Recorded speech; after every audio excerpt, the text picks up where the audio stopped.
Hi, welcome to this JTS live stream Lunch and Learn. We will be learning about radical Jewish law with Rabbi David Hoffman, Assistant Professor of Talmud here at JTS and Scholar in Residence at the Development Department. My name is Charlie Schwartz. I'm the Director of Digital Engagement and Learning at JTS.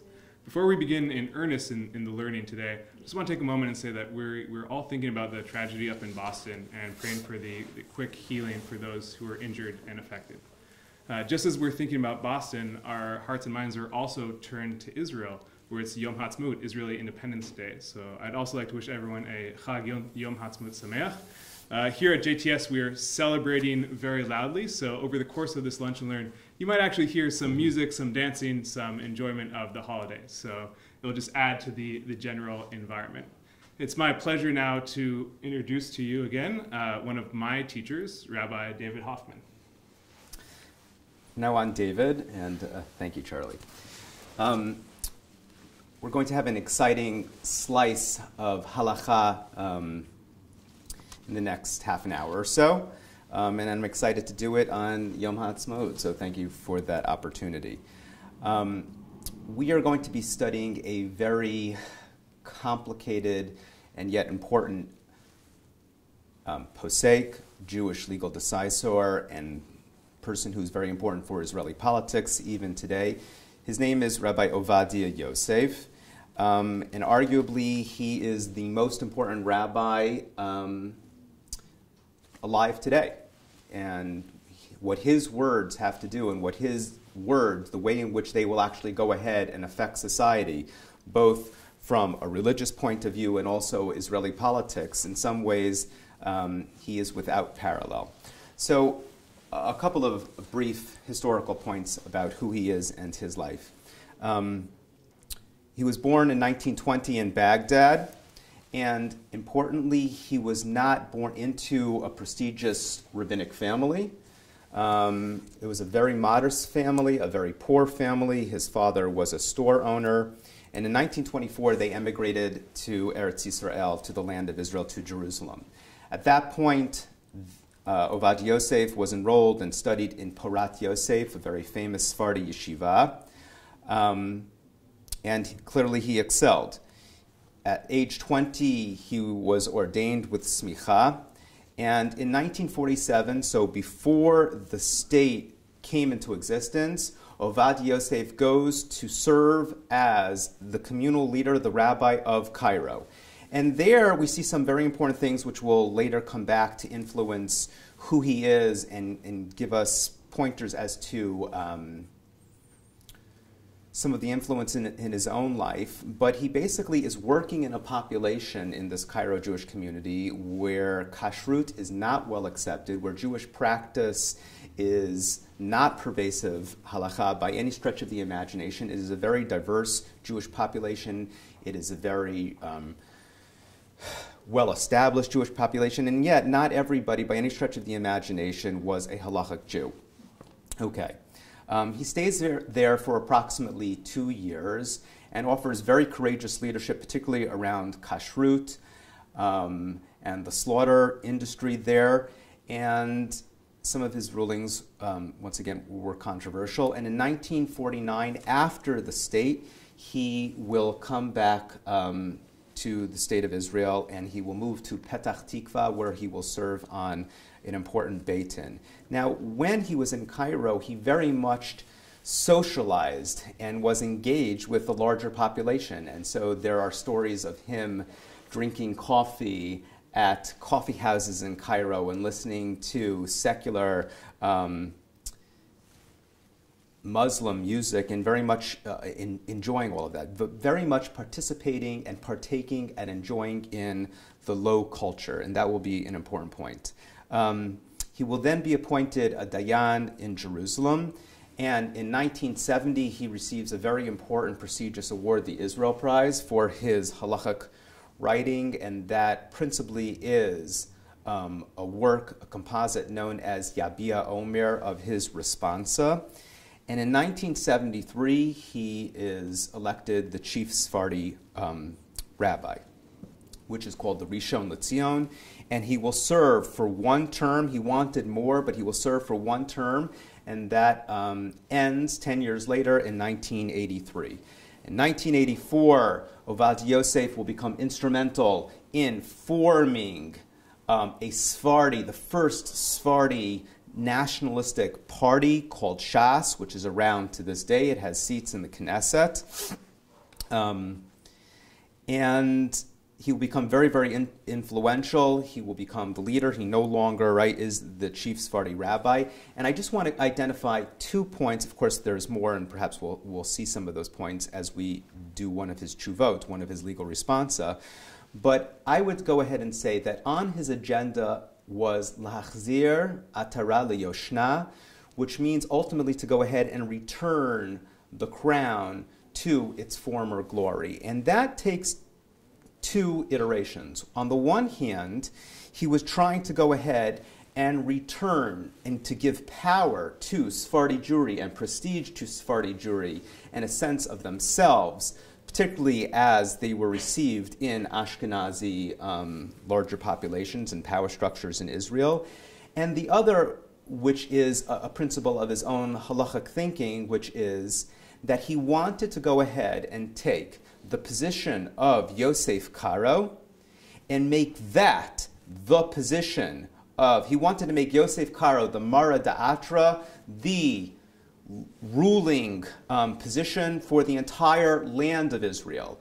And he wanted that Rabbi Yosef Karo's position in the Shulchan Aruch to go ahead and take precedence over other poskim in the Sephardi community and other various communities that may not, even if they were Sephardi, have followed Yosef Karo. So he wanted Yosef Karo's position to go ahead and ultimately take precedence in the land of Israel. I would simply go ahead and frame our tshuvot today under the study, under a question of, to whom or what does the posek feel responsible for? To whom or does a Rav feel themselves responsible for? Who is their audience when they are going ahead and writing a responsa? Okay, so we're going to go ahead and see 2 different viewpoints as we move through some of these texts. And just so you know, the texts are immediately below the screen on learn.jtsa.edu/live, and there's also a link for a PDF file of the text that we'll be studying. So once again, these texts are interesting about the topic themselves, which deals with kashrut, and they're fascinating in and of themselves regarding that topic.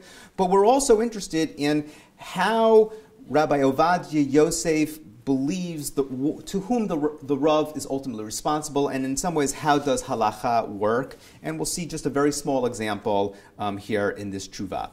Okay, so I'm going to go ahead and read it, and then I'm going to go ahead and identify salient ideas that I want to draw your attention to. Sound good? Great. Great. So I was asked, Rav Yosef goes ahead and says, and this tshuva is from the early 1960s, I was asked a question regarding a restaurant where Jews eat and where the owner of the restaurant is willing to go ahead and receive supervision from the local rabbinate, who would then go ahead and ensure that the restaurant adhere to the laws of kashrut and obey the instructions of kashrut as they apply to the preparation of food. And I want to go ahead and draw our attention there. So Rav Yosef says that he's drawing attention to the ma'achalim, right? The food, and guaranteeing that the food will go ahead and be kosher, with the condition that the kashrut supervisor will disregard those customers, right, who wished then to get a load of this, to eat dairy, and specifically he goes ahead and he says ice cream, for example, immediately after eating meat, or even at the same meal together while provided that the food is cold. Is it preferable to accept this condition that the restaurant owner is offering in order then to go ahead and prevent Jews from eating non-kosher meat or meat and milk that have been cooked together? Or is it preferable to, as it says, and he then quotes a pasuk, and which is referencing another Gemara in Bava Kama. The wicked should simply go ahead and stuff themselves till they go ahead and die. Let the sinners go ahead and do whatever it is that they wish, right? But we will not partake in any of that. So once again, let's go ahead and pull back here. You have a restaurant owner, and he goes ahead and says to the local rabbinate, I will allow you to go ahead and certify that the food is kosher and provide a tudat kashrut, identifying that the food is kosher on condition that that the mashkiach, the local mashkiach, will absent himself, right, and allow these customers to go ahead and grab some meat, some salami or whatever it is, and then follow it up with an ice cream. So the question is, if there will be forbidden mixtures, ultimately, milk and meat being eaten together, can we go ahead and say that this restaurant is kosher? So Rav Yosef goes ahead and responds, at first glance, lichora, one might be inclined to say that the rabbinate should not go ahead. And in fact, I understand if many of us are inclined to go ahead and say that and accept the kashrut supervision or the responsibility for the kashrut of this type of restaurant, as long as the owner does not go ahead and consent to the rules of kashrut, whether they are deoraita commandments, Torahitic, or whether they are rabbinic. So once again, if it's a rabbinic prohibition to not go ahead and eat cold meat and milk together, not simply the biblical prohibition of cooking them together, but simply eating them, which is a rabbinic prohibition, right? We understand if the restaurateur is not going to go ahead and accept the rules of the entire system of kashrut, we can't sign off on this restaurant. We have a responsibility to those people who are going to go ahead and be eating in this restaurant to make sure that the owner himself, Rav Yosef is saying, and the people in it are observing halacha. And he's saying, at first glance, I understand the position, Rav Yosef goes on and says, if we would simply end right here, and as long as the restaurateur is not, the owner of the restaurant is not going to go ahead and buy into the entire system of halacha, we can't go ahead and give a ti'udah, a supervision of kashrut to this restaurant. But he goes on, and he rejects that position. And he says, however, here, the kashrut supervisor, he goes ahead and he argues, is only responsible for ensuring that the food is kosher. So now Rav Yosef is making a distinction as to what ultimately a tu'udat kashrut is, of what a certificate of kashrut is, and he says when we go ahead and give that, when we, the rabbanut, the rabbinate, gives this certificate, what it's basically attesting to is the kashrut, that the meat and even the milk, the ice cream, is kosher. And then he goes on, and he uses, I want to actually invoke the Hebrew here, anashim prati'im. If private individuals want to move on and go ahead and eat milk after meat, well, that's not within the supervisor's power to object. That's not the role of the mashkiach in the restaurant to go ahead. If an individual wants to pull down meat from a shelf and then ice cream, that's that individual's business. And it's not the responsibility, the purview of the mashkiach or the rabbi as an emissary of the rabbanut, given, and listen to what he says here, the state of individual autonomy and independence, given the sense of chofesh and drur that marks our society today, that prevails in our country, it is not the role where an individual then can go ahead and decide to eat milk after meat. That's their business, right? That has no relationship to the essence of the kashrut supervision, which is attesting to the fact that the food is kosher. That's our responsibility as rabbis. And so he also is making note and drawing our attention to the fact that even if the mashkiach were to absent himself and not to protest the fact that people were eating milk and meat together, The Rabbanut in no way actively is involved in, at least according to his argument here, having people eat milk and meat. We are not feeding it to them. If they choose to go ahead and do it, it's simply them passively, the Rabbanut passively allowing people to go ahead and eat milk and meat together. Okay. Then he goes ahead and he argues, I would say we've just seen his first point, which is that private individuals are free to do whatever it is that they want to go ahead and do, and it's not the role of the rabbinate, given democracy in our society, to protest and to get involved and to say no. Our role in the rabbinate is to make sure that food is kosher. And then he goes on, and indeed, but to save many others from sin, for without that restaurant being kosher, individuals, and he uses a very, very strong word here, our anusim, would be forced to eat non-kosher meat, right? And given that, and I'll unpack this in a second, then of course he goes on and he concludes, it is going to be necessary to save them from this, and justice will be with us. This is pashut, this is clear.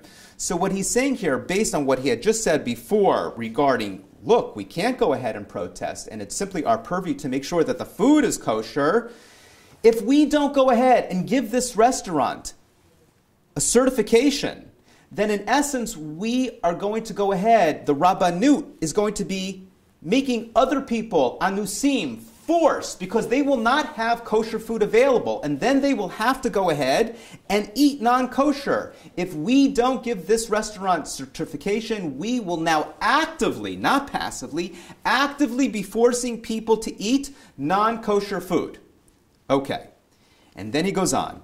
And specifically in our times, once again, emphasizing this the sociology of this moment, where democracy is prevalent, where a person does what's proper in their own eyes as an individual, we must gird ourselves and conduct ourselves with wisdom, he's referring to the Rabbanut, and understanding, and not judge matters too strictly that ultimately we're simply going to go ahead and push a rock on one who has already fallen. We are going to go ahead, and if we don't act correctly, we are going to alienate a group of Jews.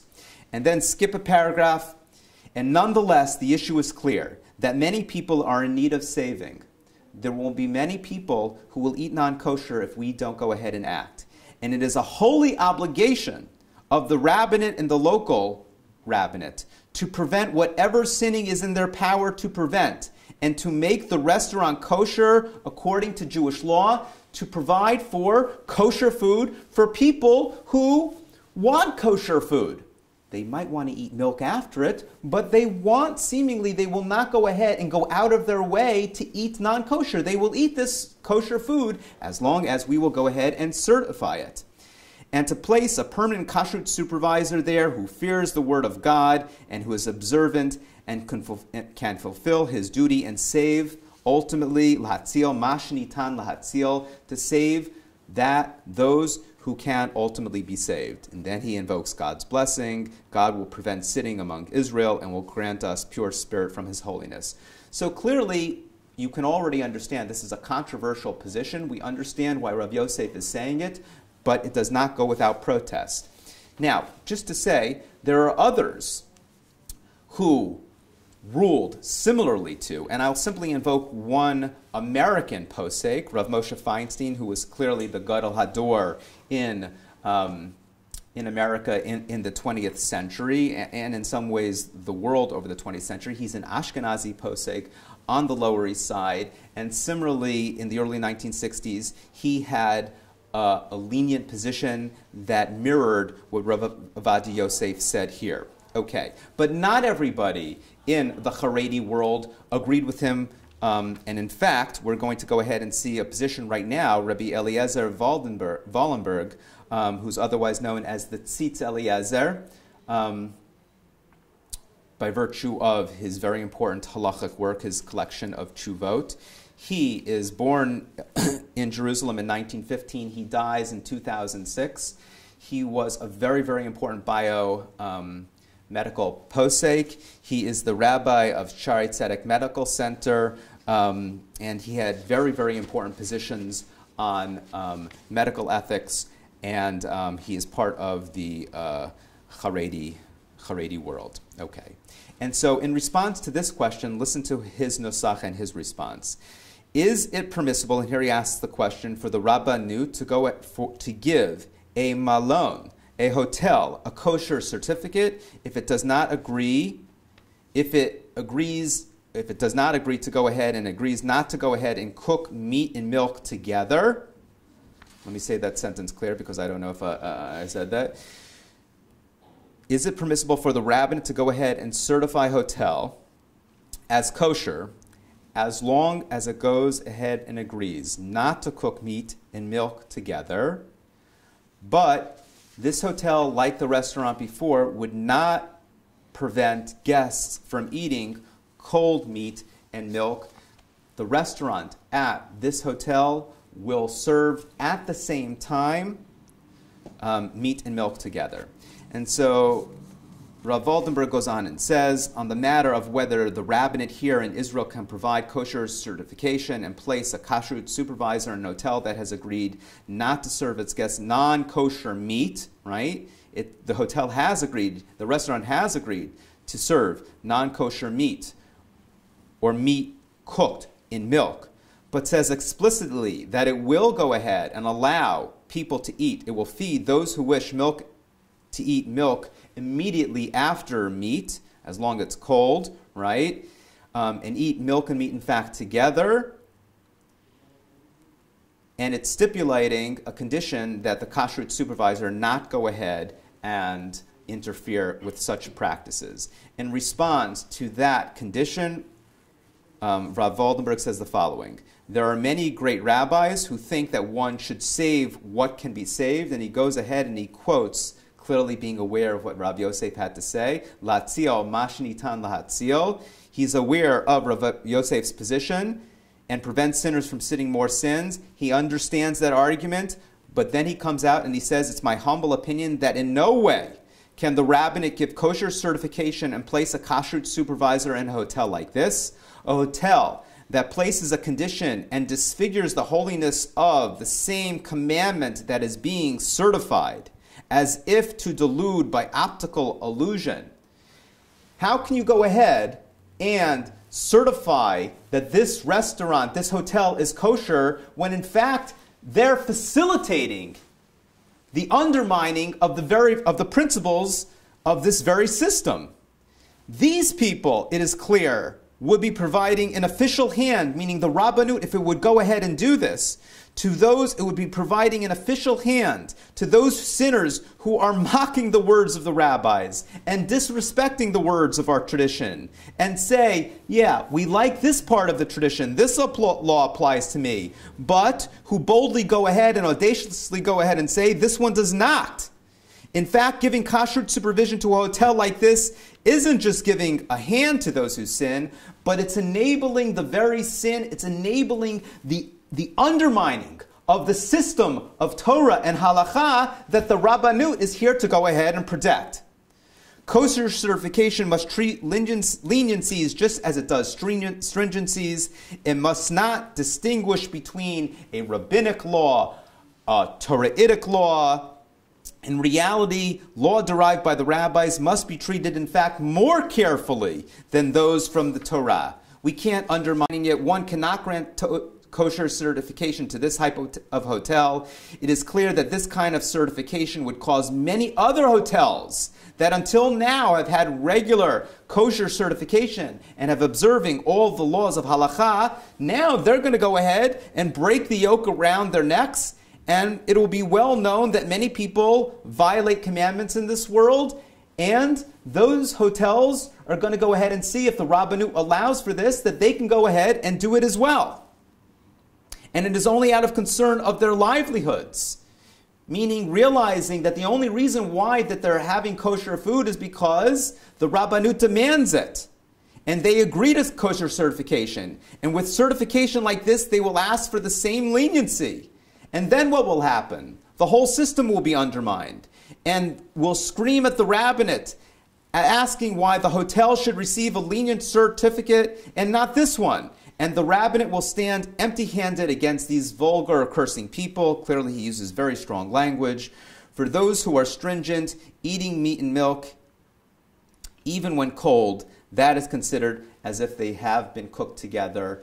For those who keep the system, even allowing for this rabbinic infraction would be undermining the entire system. And ultimately, he goes on, it is almost certain that this type of leniency will eventually lead to the abrogation of biblical prohibitions. As we have seen in similar situations, it will lead to the undermining of the entire system. He concludes, it is better that the rabbinate remain on its perch and warn the masses not to enter into that hotel. Whether or not people listen to this warning, I don't know. The rabbinate, though, has saved itself and its principles and the system that it is intended to go ahead and save, which is halakha. And then he concludes, as the prophet Ezekiel writes, but if you do warn the wicked person to turn away from their ways, and they do not do so, they will die for their sin, though you yourself will be saved. And here, clearly, he's referring to the rabbinate. It is my opinion that from every perspective, it is prohibited for the rabbinate to give kosher certification. It is prohibited for the rabbinate to give any kosher certification of any type of hotel like this that puts, in essence, a blackmail upon the rabbanut. Rather, it is incumbent for the rabbinate to warn people not to go ahead and eat at a hotel like this. Okay. Rav Yosef hears that and actually writes a response to Rav Waldenberg's response to his tshuva. And ultimately he goes ahead and he says, if we were able, this is Rav Ovadia Yosef on the last page of the handouts, to raise the flag of religion upon the hill as you're asking and actually go ahead and compel people, then we certainly would go ahead and do that. And we would respond and we would reject with intensity and punish those sinners and not allow for any of this to go ahead and occur. But what he's doing is he's beseeching these other rabbanim to say, we don't have that type of coercive power any longer. And then he concludes, however, in our times, in this orphaned and impoverished generation, there is not a single person who can object and reprove successfully.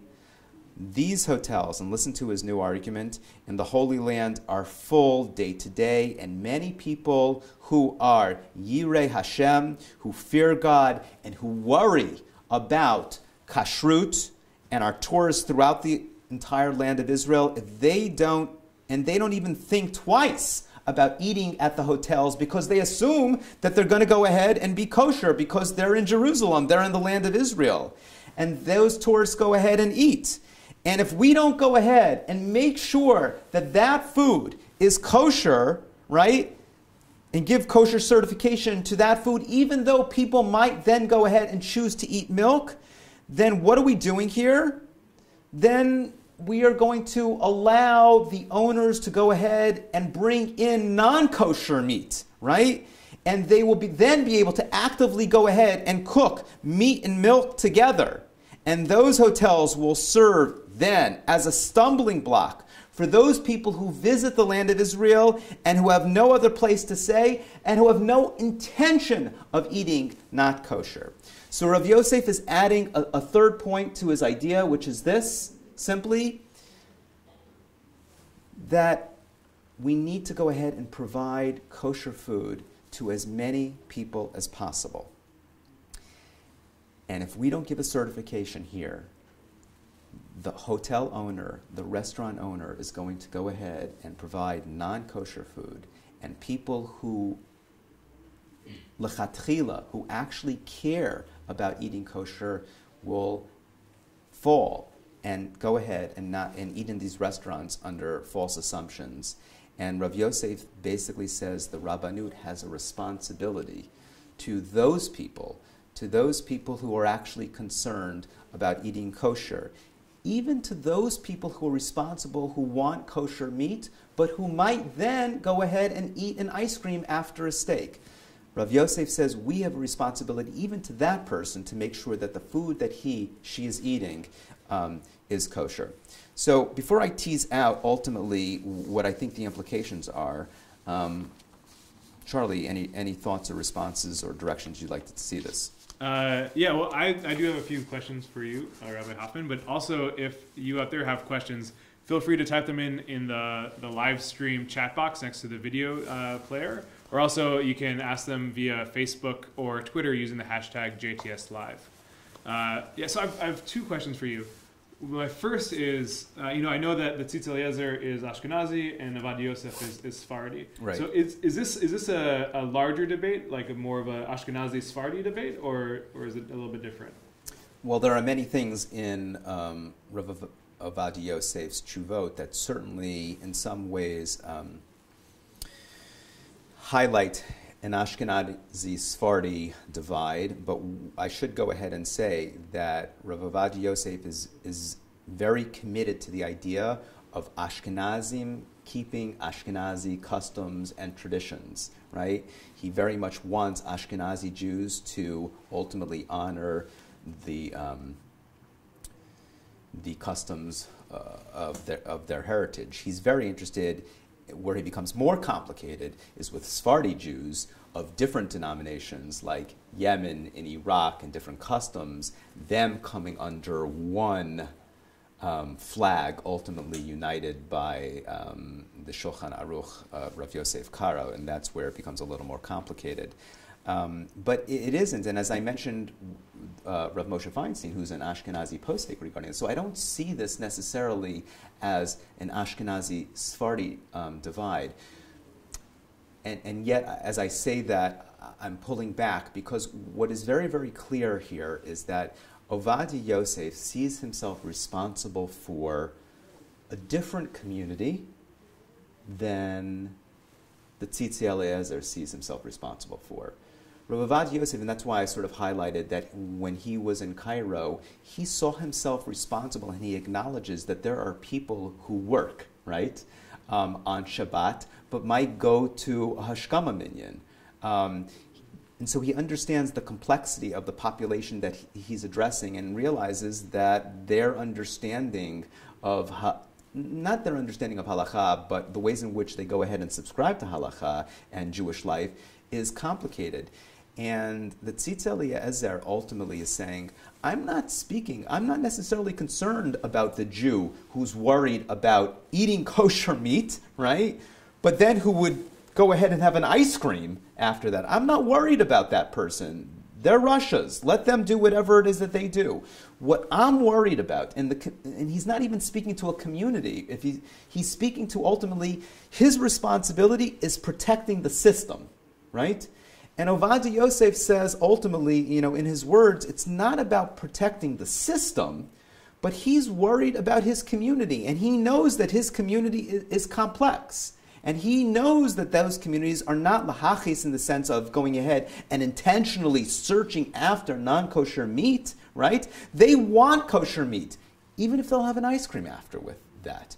And so he wants to provide them with kosher meat. So he sees himself as responsible to a different population, and ultimately is that indicative of a Masorati, ultimately, population amongst Sephardim that are traditional, that might go to shul on Shabbat, but go to a soccer game in Israel in the afternoon? Perhaps, right?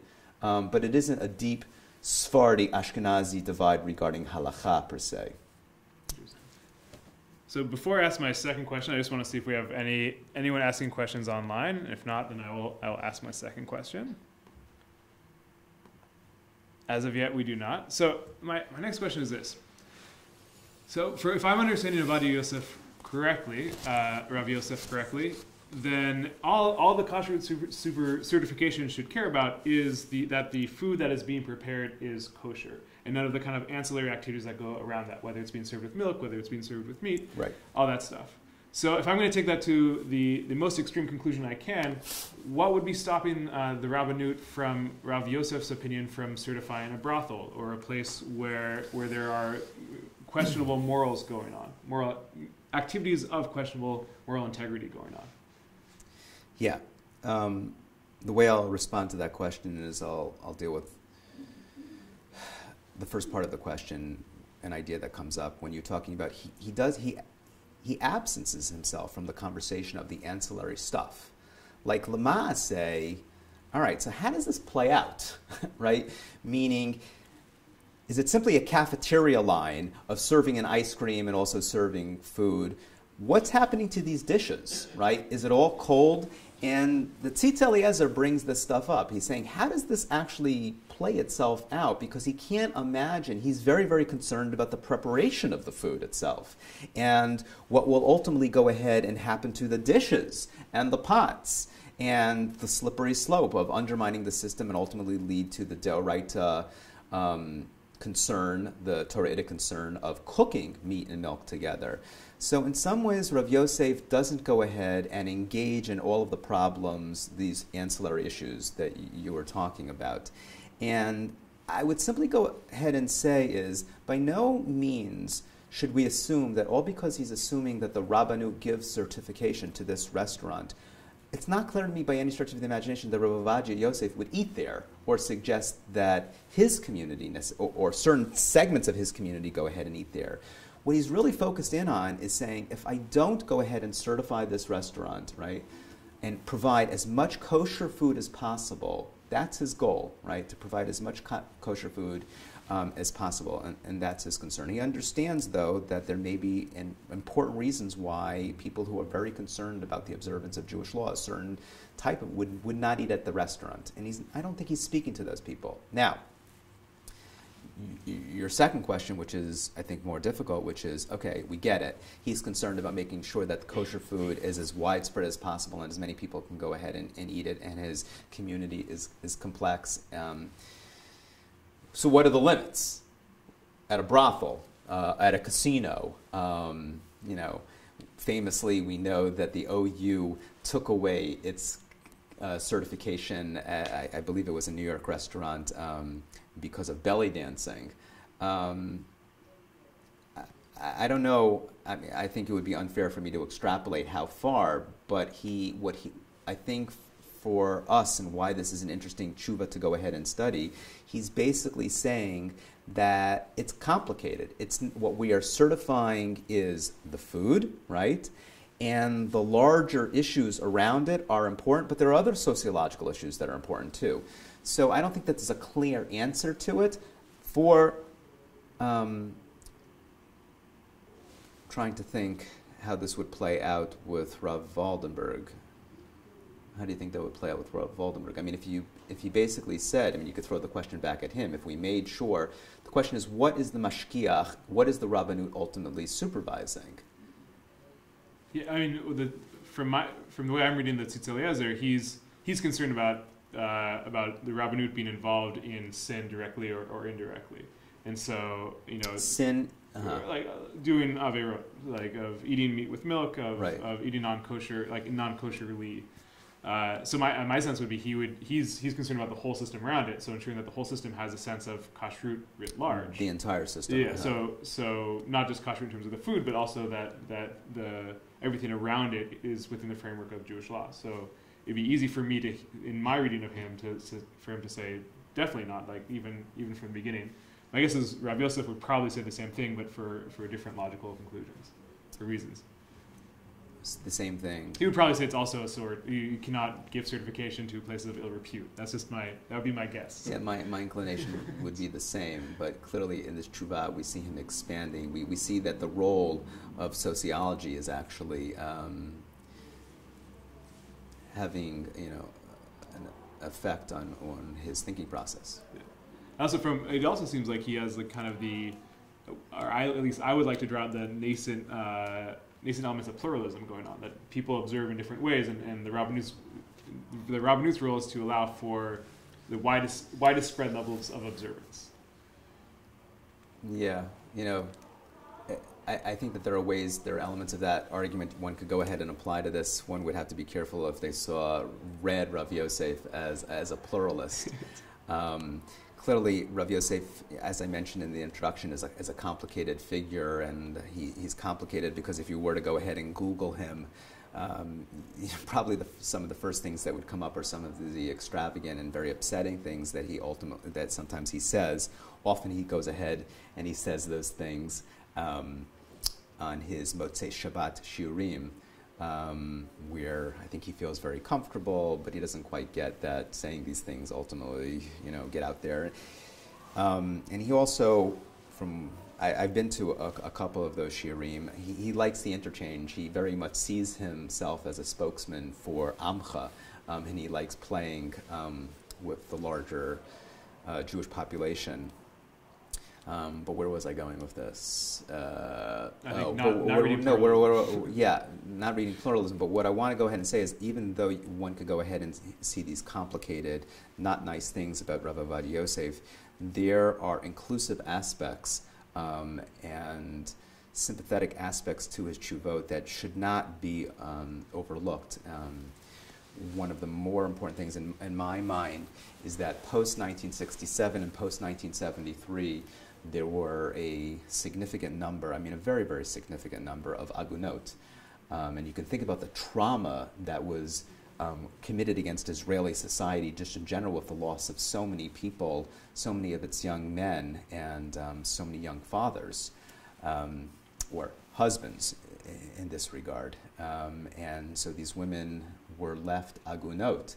And the rabbanut itself very much dragged its feet in responding to this challenge. But it actually was Rav Yosef, in a very, very compassionate way, with understanding and love for people, actually responded to those tshuvot and worked for months in very loving ways. So he's a complicated person. We never want to understand somebody in a monolithic way. He's not necessarily a pluralist, but clear his concern is broad in our tshuva here. We don't want to not read that. Yep. Even though he's not pluralist. Not yet. Not yet. Yes. Do you have closing comments that you'd like to tie them together? Or? One can't help but know Rav Yosef lost his son on Friday afternoon, so he's sitting Shiva right now, so our hearts certainly go out to his family, and we offer them comfort. But outside of that, there are no questions. Yashar Koach. Thank you so much, Rabbi Hoffman. Sure. And thank you for joining us. It's been a pleasure, as always, and please stay tuned for upcoming live stream Lunch and Learns. Our next one is coming up May 7th. The title will be out very soon, but I'm sure it will be excellent. So thank you again.